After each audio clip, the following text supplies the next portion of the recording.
જય શ્રી કૃષ્ણ પ્રિય દર્શક મિત્રો, મારી આ યુટ્યુબ ચેનલ શ્રી હરિભક્તિ રસમાં તમારા બધાનું હાર્દિક સ્વાગત છે. આજના વિડીયોમાં આપણે નાગપંચમીના તહેવાર વિશે શ્રવણ કરીશું. નાગપંચમીનો તહેવાર શા માટે ઉજવવામાં આવે છે? નાગપંચમીનો તહેવાર કયા દિવસે ઉજવવામાં આવશે? નાગપંચમીના તહેવારના દિવસે પૂજા વિધિ કેવી રીતે કરવી, નાગદેવની પૂજા કેવી રીતે કરવી અને આ દિવસ નિમિત્તે કથા શું છે તથા આ દિવસે શું કરવું શું ન કરવું એ બધી જ જાણકારી આપણે આજના વિડીયોમાં મેળવીશું. તો વિડીયો અંત સુધી શ્રવણ કરતા રહેજો. શ્રાવણ મહિનો શિવ ભક્તો માટે ફક્ત ખાસ જ નથી, પરંતુ ખૂબ જ પવિત્ર મહિનો છે. આ પવિત્ર માસમાં ઘણા બધા તહેવારો આવે છે. એમાંથી એક તહેવાર નાગપંચમીનો તહેવાર છે. આ પવિત્ર મહિનામાં નાગપંચમીનું મહત્ત્વ ખૂબ જ વિશેષ છે. નાગપંચમીનો તહેવાર નાગદેવતાને સમર્પિત છે. શ્રાવણ માસમાં સાપ પૃથ્વીના ગર્ભમાંથી બહાર નીકળીને પૃથ્વીની સપાટી પર આવે છે. હિન્દુ ધર્મની માન્યતા અનુસાર નાગપંચમીના દિવસે નાગદેવતાની પૂજા કરવાથી પિતૃદોષ, કાલ સર્પદોષ અને સાપના ભયમાંથી મુક્તિ મળે છે. આ દિવસ સાપથી રક્ષણ અને જીવનમાં અકાળ મૃત્યુ, દેવા અને અવરોધોથી એટલે કે મુસીબતોથી મુક્તિનું પ્રતીક છે. હિન્દુ ધર્મમાં નાગપંચમી એ સાપની પૂજા માટેનો ખાસ દિવસ છે. દર વર્ષે આ તહેવાર શ્રાવણ મહિનાના શુક્લ પક્ષની પંચમી તિથિએ ઉજવવામાં આવે છે. કેટલીક જગ્યાએ તે શ્રાવણ માસના કૃષ્ણ પક્ષની પંચમી તિથિએ પણ ઉજવવામાં આવે છે. આ દિવસે નાગદેવતાની પૂજા વિધિપૂર્વક કરવામાં આવે છે. ધાર્મિક માન્યતાઓ અનુસાર નાગપંચમીના દિવસે નાગદેવતાની પૂજા કરવાથી તમામ પ્રકારના દુઃખમાંથી મુક્તિ મળે છે અને કુંડળીમાં હાજર કાલ સર્પદોષ પણ દૂર થઈ જાય છે. હવે આપણે જાણીશું કે નાગપંચમીનો તહેવાર ક્યારે ઉજવવામાં આવશે. વર્ષ 2026માં શ્રાવણ માસની પંચમી તિથિ 16 ઓગસ્ટ 2026 અને રવિવારના રોજ સાંજે 4 વાગે અને 52 પર શરૂ થશે તથા 17 ઓગસ્ટ 2026 અને સોમવારના રોજ સાંજે 5 વાગે સમાપ્ત થશે. ઉદય તિથિ અનુસાર નાગપંચમીનો તહેવાર 17 ઓગસ્ટ 2026 અને સોમવારના રોજ ઉજવવામાં આવશે. નાગપંચમી પર નાગદેવતાની પૂજા કરવાથી બધી બાધાઓ દૂર થાય છે. જીવનમાં સુખ, શાંતિ અને સમૃદ્ધિ આવે છે. નાગદેવતાને ભગવાન શિવનો ગણ પણ માનવામાં આવે છે અને શ્રાવણ માસમાં તેમની પૂજા કરવાથી ભગવાન શિવ અને માતા પાર્વતીના આશીર્વાદ પણ આપણને પ્રાપ્ત થાય છે. ભગવાન શિવ અને માતા પાર્વતી પણ નાગદેવતાની પૂજા કરવાથી પ્રસન્ન થાય છે અને કુંડળીમાં રહેલા તમામ પ્રકારના દોષ દૂર થઈ જાય છે. નાગપંચમીના દિવસે નાગદેવતાની પૂજા કરવાથી રાહુ કેતુથી થતા દોષ દૂર થાય છે અને શુભ ફળોની પ્રાપ્તિ થાય છે. પંચમી તિથિના સ્વામી પોતે નાગદેવતા છે. આ તિથિએ નાગદેવતાની પૂજા કરવાથી બધી જ ઈચ્છાઓ પૂર્ણ થાય છે અને પિતૃઓના આશીર્વાદ પણ પ્રાપ્ત થાય છે. શ્રાવણ માસમાં જ કૃષ્ણ પક્ષની પંચમી તિથિ પર પણ ઘણા લોકો નાગપંચમીનો તહેવાર ઉજવે છે. બિહાર, બંગાળ, રાજસ્થાન, ઓડિશા એ બધી જગ્યાએ નાગપંચમીનો તહેવાર શ્રાવણ માસના કૃષ્ણ પક્ષમાં આવતી પંચમી તિથિએ ઉજવવામાં આવે છે. નાગદેવતા પાતાળના સ્વામી છે, તેથી કોઈ પણ મહિનાની પંચમી તિથિએ ભૂલથી પણ ખોદકામ ન કરવું જોઈએ, એટલે કે જમીન ખોદવી ન જોઈએ. આપણા અહીંયા ખાસ કરીને ગુજરાતમાં નાગપંચમીનો તહેવાર શ્રાવણ માસની કૃષ્ણ પક્ષમાં આવતી પંચમી તિથિએ ઉજવવામાં આવે છે. હવે આપણે નાગપંચમીના દિવસે પૂજા કેવી રીતે કરવી તેના વિશે શ્રવણ કરીશું.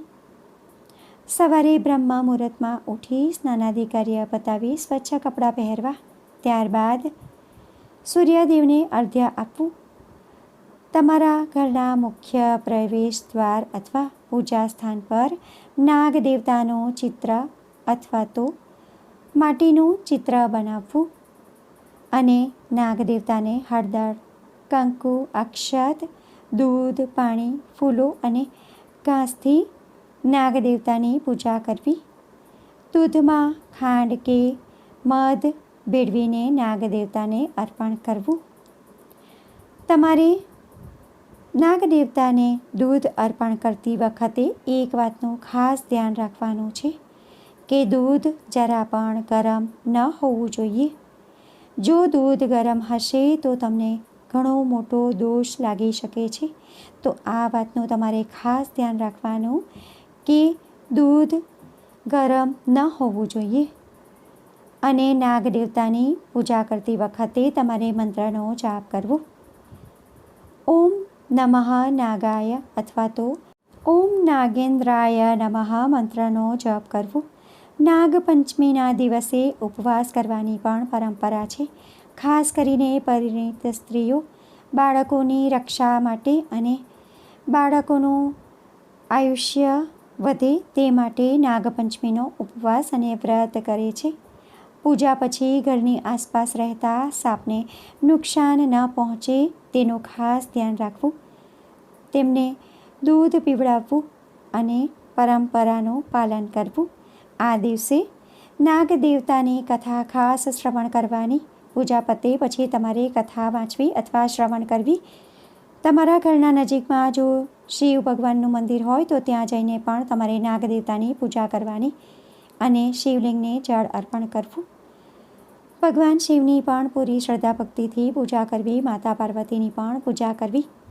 નાગપંચમીના દિવસે ભગવાન શિવ તથા માતા પાર્વતીની પણ પૂજા કરવામાં આવે તો ભગવાનના આશીર્વાદ આપણને પ્રાપ્ત થાય છે અને નાગ દેવતાની પૂજા કરવાથી નાગ દેવતા પ્રસન્ન થાય છે. આપણી કુંડળીમાં જો કાલ સર્પ દોષ હોય તો તે દૂર થઈ જાય છે અને ગ્રહોની દશા સુધરી જાય છે. જો તમને નાગ દેવતા કે સર્પનો ભય હોય તો જીવનમાંથી ભય દૂર થઈ જાય છે. રોગ અને અવરોધો પણ દૂર થઈ જાય છે. સર્પ દેવતા આધ્યાત્મિકતા સાથે પણ સંકળાયેલા હોવાથી તેમની પૂજા કરવાથી આધ્યાત્મિકતાના ક્ષેત્રમાં પણ પ્રગતિ થાય છે. નાગપંચમીના દિવસે જે કથા છે તેનું તમારે પૂજા કર્યા બાદ ખાસ શ્રવણ કરવાનું. વ્રત કરીએ અને કથા શ્રવણ ના કરીએ તો વ્રત પૂર્ણ ગણાતું નથી. તેથી કથા ખાસ શ્રવણ કરવી અને ત્યારબાદ તમારે એક ટાણું કરી ભોજન ગ્રહણ કરવું. આ દિવસે જમવામાં હળદરનો ઉપયોગ ન કરવો. નાગપંચમીના દિવસે યથાશક્તિ તમારે ગરીબોને અન્નદાન, વસ્ત્રદાન અને ધનનું દાન ખાસ કરવું.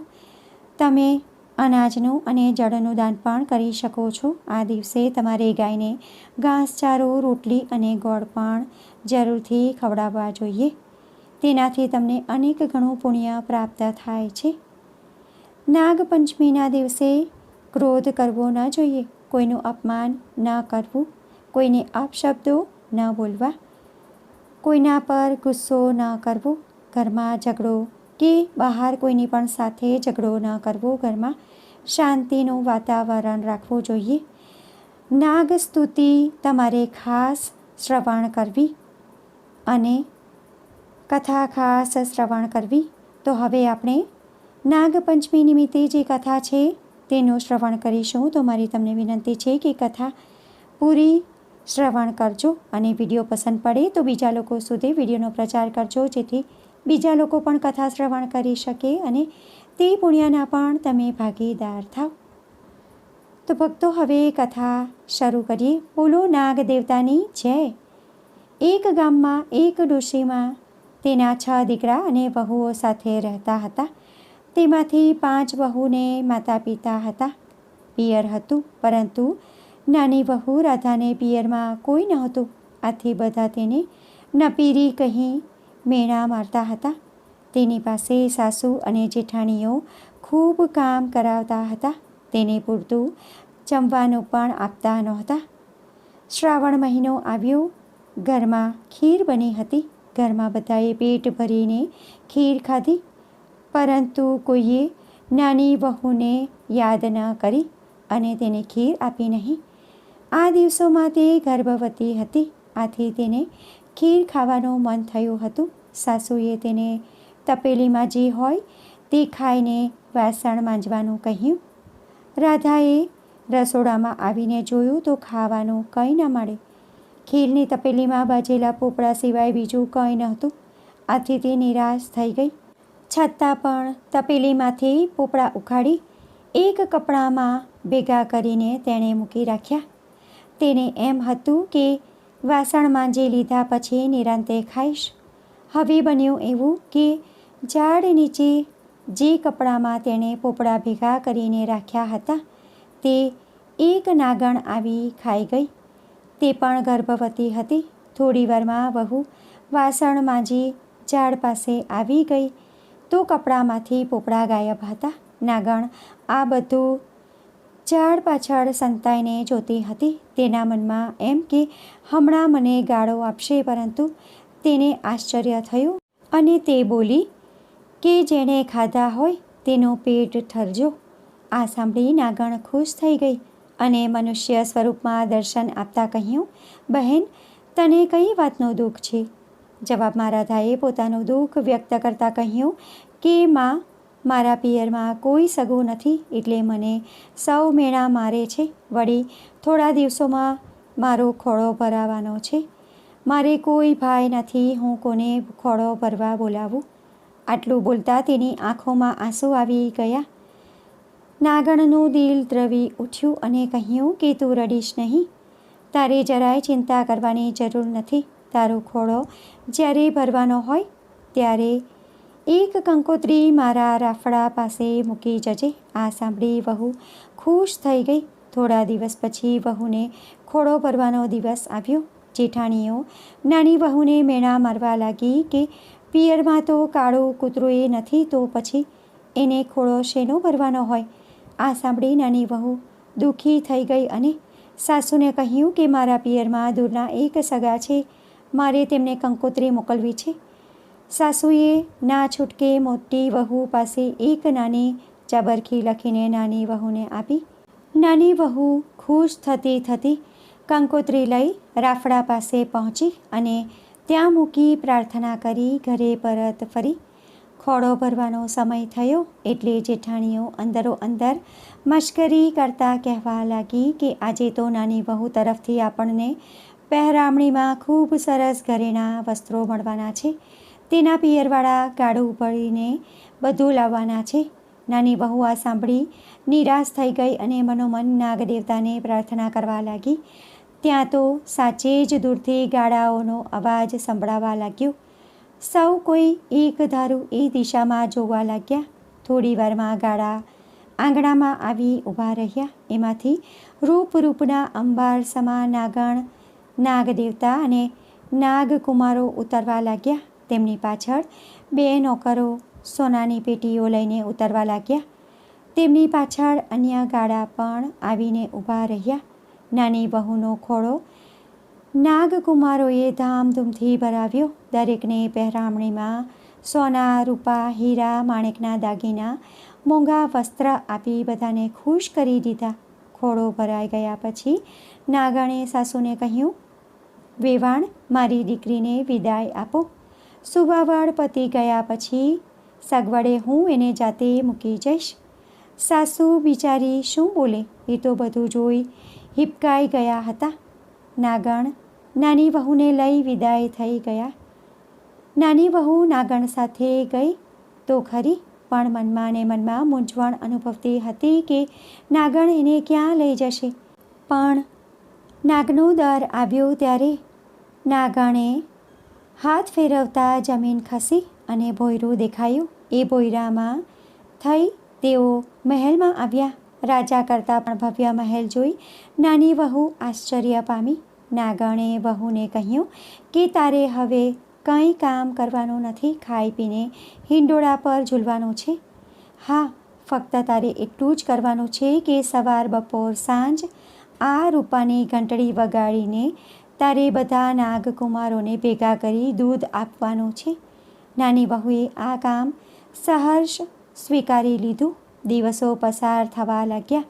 એક શુભ દિવસે તેને દેવ જેવો દીકરો આવ્યો. બધા રાજીના રેડ થઈ ગયા. છોકરો ધીરે ધીરે મોટો થવા લાગ્યો. એક દિવસ વહુ વાસણમાં ગરમ દૂધ ઠારવા મૂકીને કંઈક કામ કરવા જતી રહી. એટલામાં છોકરાએ રૂપાની ઘંટડી લઈને વગાડવા માંડી. ઘંટડીનો અવાજ સાંભળી બધા નાગકુમારો દોડતા આવ્યા. આ જોઈ છોકરો ગભરાઈ ગયો અને તેના હાથમાંથી ઘંટડી પડી ગઈ. તેમાં 2 નાગકુમારની પૂંછડી કપાઈ ગઈ. બીજા નાગકુમારોએ ગરમ દૂધ પીતા તેના મોઢા દાઝી ગયા. નાગકુમારો બાંડિયા બુચિયા થઈ જતા છોકરા પર ગુસ્સો ભરાયા અને તેને કરડવા દોડ્યા. એટલામાં વહુ આવી ગઈ ને છોકરાને બચાવી લીધો. નાગકુમારોની આવી દશા જોઈને તેને ખૂબ દુઃખ થયું. પરંતુ નાના છોકરાને શું કહી શકાય? નાગણીએ નાગકુમારને શાંત પાડ્યા, પણ નાગકુમારોના મનમાં દાજ હતી. થોડા દિવસ પછી નાની વહુને સાસરીમાં વિદાય આપી. સાસરીમાં પણ નાની વહુ હવે માનથી રહેવા લાગી અને માનીતી થવા લાગી. આથી જેઠાણીઓ તેના પર દાજે બળવા લાગી. બીજી બાજુ નાગકુમારો પણ નાની વહુના છોકરાઓ પર દાજે ભરાયા હતા. આથી તેને કરડવા માટે તેના ઘરે આવી છુપાઈ ગયા. એટલામાં નાની વહુ પાણીનું બેડું ભરીને આવી. ઉંબરામાં તેને ઠેસ આવતા તે બોલી ઉઠી કે ખમ્મા, મારા બાંડિયા બુચિયા વીરાને. આ સાંભળી નાગકુમારોને વિચાર આવ્યો કે બહેન કેટલી સારી છે, હજી પણ આપણને યાદ કરે છે. આવો તેઓને 2-3 વાર અનુભવ થયો. બહેનનો પ્રેમ જોઈ નાગકુમારોએ છોકરાને કરડવાનો વિચાર માંડી વાળ્યો. એક દિવસ નાની વહુના છોકરાએ જેઠાણીના દૂધની તાબડી ઢોળી નાખી. આથી ગુસ્સે થઈ તે બોલી, અમારું દૂધ ઢોળવાથી તમારા હાથમાં શું આવ્યું? તમે તો મોટા ઘરના છો, એટલે કાલે ગાયો ભેંસો વસાવી શકશો, પણ અમે ક્યાંથી લાવી શકવાના હતા? આ સાંભળી નાની વહુને ખૂબ દુઃખ થયું ને એ દિવસે તે છોકરાને લઈને નાગમાતા પાસે આવી પહોંચી અને પોતાના દુઃખની વાત કરી. નાગમાતાએ આશ્વાસન આપી બીજા દિવસે નાગકુમારોને ગાયો લઈને તેની સાથે મોકલ્યા. તેમાંથી કેટલીક ગાયો જેઠાણીને પણ આપી. આથી તેઓ ખૂબ ખુશ થઈ. આખા ઘરમાં આનંદ છવાઈ ગયો. હે નાગદેવતા, તમે જેવા નાની વહુને ફળ્યા તેવા સૌને ફળજો. આ કથા વાંચનાર, બોલનાર, સાંભળનાર અને લખનાર બધાને ફળજો અને બધાના દુઃખ દૂર કરજો. ભક્તો, આજના વિડીયોમાં આપણે નાગપંચમીની પૂજા વિધિ કેવી રીતે કરવાની, નાગપંચમી કયા દિવસે ઉજવવામાં આવશે તથા આ દિવસે શું કરવું શું ન કરવું તથા આ દિવસ નિમિત્તે જે કથા છે તે પણ શ્રવણ કરી છે. આશા કરું છું કે વિડીયો તમને પસંદ પડ્યો હશે.